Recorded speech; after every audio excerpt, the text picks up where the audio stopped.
Assalamualaikum warahmatullahi wabarakatuh. Hari ini kita lanjutkan materi IPA kita. Pada minggu kemarin sudah kita pelajari mengenai Kingdom Monera. Tapi kali ini kita akan pelajari Kingdom Protista. Sebelum memulai, kita melafazkan basmalah terlebih dahulu.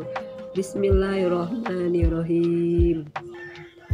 Kingdom Protista ciri-cirinya, yang pertama dia ada yang bersel satu, unisel, dan ada yang multisel, banyak sel. Kemudian yang kedua dia tergolong ke eukariotik, memiliki membran inti. Protista ini terbagi menjadi 3 macam. Ada protista mirip hewan atau protozoa. Kemudian ada protista mirip tumbuhan, alga, dan ada protista mirip jamur. Jadi protista ini dibagi lagi menjadi 3. Protista mirip hewan atau protozoa ini dibagi lagi menjadi 4 filum.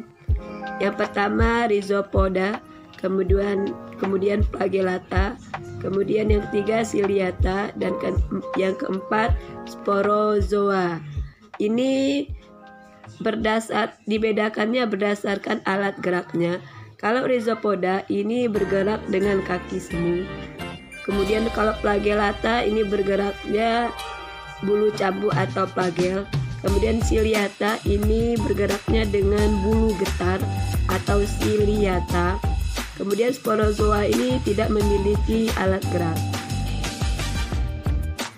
Protista mirip tumbuhan ini disebut dengan alga atau ganggang. Pengelompokan ganggang didasarkan pada pigmen, zat warna yang paling dominan sebagai berikut. Ganggang hijau itu nama istilahnya Chlorophyta. Kenapa dia bisa berwarna hijau? Karena dia memiliki pigmen dominan klorofil sehingga berwarna hijau. Contoh Ulva, Lactuca, Chlorella, dan Spirogyra. Kemudian ganggang coklat Pheophyta memiliki pigmen dominan fucoxanthin yang memberikan warna coklat. Kenapa dia bisa berwarna coklat? Karena dia memiliki namanya pigmennya fucoxanthin sehingga dia berwarna coklat. Kemudian ganggang merah Rhodophyta memiliki pigmen dominan picoerythrin yang memberikan warna merah. Jadi kenapa ganggang itu berwarna merah atau Rhodophyta? Karena dia memiliki pigmen picoerythrin menyebabkan dia berwarna merah. Kemudian ganggang keemasan Chrysophyta memiliki pigmen dominan berupa carotena dan xanthophyll sehingga berwarna keemasan. Jadi kenapa dia berwarna keemasan? Karena dia memiliki pigmennya berupa carotena dan xanthophyll. Contohnya Napicula diatom sebagai bahan penggosok ya. Ini jadi protista mirip tumbuhan. Jadi ini adalah contoh protista mirip tumbuhan tadi. Ada di laut. Jadi kalau kalian main ke laut, ini tolong perhatikan. Jadi mereka itu protista mirip tumbuhan. Selanjutnya protista mirip jamur memiliki ciri-ciri kingdom fungi, tetapi hidupnya menyerupai amuba. Jadi pada si protista mirip jamur ini ya ciri-cirinya seperti kingdom fungi, jamur ya, tetapi siklus hidupnya menyerupai amuba. Makanya dia tidak tergolong khusus ke fungi, tapi mirip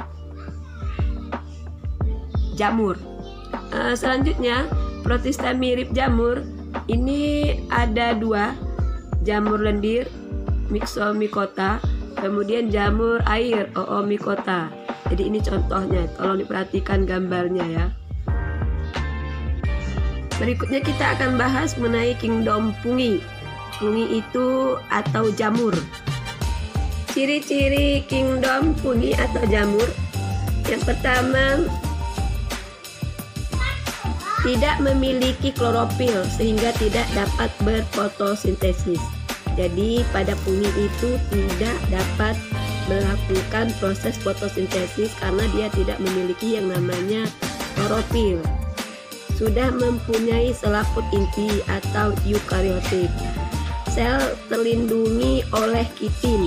Ada yang bersifat saprofit, ada yang bersifat parasit, serta berkembang biak dengan spora. Jadi pada fungi ini dia bukan tergolong ke tumbuhan tetapi khusus ke kingdom fungi. Karena kenapa? Karena dia tidak memiliki namanya klorofil, sehingga dia tergolong ke fungi atau jamur, bukan ke tumbuhan. Kemudian lagi, fungi terdiri atas 4 divisi berdasarkan ciri sporanya sebagai berikut. Yang pertama, Zygomicota, Ascomycota, Basidiomycota, dan Deuteromycota. Jadi Zygomicota ini contohnya Rhizopus oryza yang digunakan untuk pembuatan tempe. Jadi terdapat di jamurnya tempe ya. Ascomycota atau contohnya Saccharomyces cerevisiae digunakan dalam pembuatan tapai, dan Penicillium notatum yang menghasilkan zat antibiotik bernama penisilin. Jadi penisilin itu dia terdapat Penicillium notatum. Kemudian Basidiomycota contohnya Valparella fulvaceae, jamur merang. Kemudian jamur kuping, ini dapat dimakan jamur kuping ya. Kemudian Deuteromycota contohnya Monilias cytophila, dimanfaatkan untuk pembuatan oncom. Jadi ini kingdom dari si fungi itu sendiri. Jadi tolong dibedakan mana fungi, mana tumbuhan, jangan disatukan. Jadi untuk kali ini itu penjelasannya. Tolong diringkas materinya. Jika sudah meringkas, tolong dikirim, dipoto dan dikirim melalui Google Classroom atau WA. Jangan lupa sholat dan mengaji, serta sayangi kedua orang tua. Tetap jaga kesehatan, tetap semangat dalam belajar. Kita akhiri bersama-sama dengan melafazkan hamdalah alhamdulillahirabbil alamin. Wassalamualaikum warahmatullahi wabarakatuh.